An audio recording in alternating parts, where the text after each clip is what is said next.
Yeah, so I'd like to tell you a story about a time which really massively built up my faith. It was many years ago when I was 13. My dad was a vicar and we'd lived in a really lovely place. The church was great.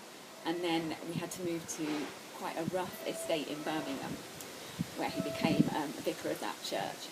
And it was an estate where there was high crime, drug abuse, lots of violence, all that kind of stuff. Basically, a notorious gang from the area used to use our lawn in front of our vicarage and all around the church as their kind of headquarters. So whenever we went in and out of the house, they'd be hurling abuse at us and actually throwing stuff at us as well. So they'd be throwing broken bottles, bricks, stones, anything really. And it was just a really difficult time. And I was also really suffering ill health from the move, because we'd moved into an older house. And I saw my mom really sink into a depression, and I'd be crying out to God saying, why have you brought us here? This is really hard. I can't be dealing with this. And anyway, it took a few months of this kind of thing going on all day and all night, basically. And my mum came into the kitchen one morning. She said to my dad, I think I know what we need to do. He said, all right, okay.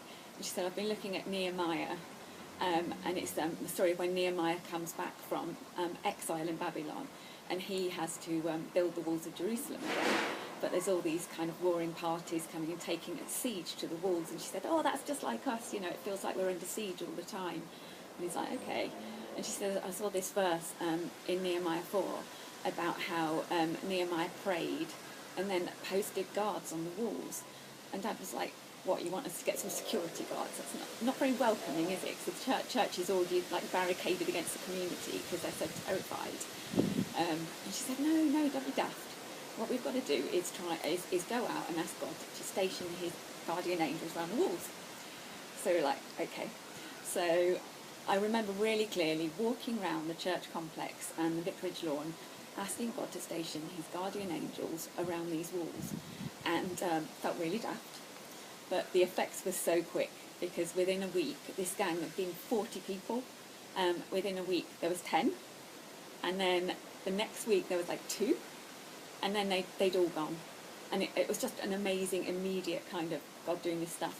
And then what was great as well is that we later found out that the gang hadn't gone somewhere else to terrorise other people. It had gone, it basically, because we talked to some people in the gang who actually became Christians later on, and they said, no, we just felt like we couldn't be bothered to meet anymore. We just stopped. It was just really strange. So it's like God really working in that situation. So though we felt abandoned, he came through in this massive, amazing way. And so, yeah, it was actually a catalyst for a real transformation in that community, which is such a broken community with hurting people, and a transformation in the church as well, who'd been a really fearful, tiny congregation.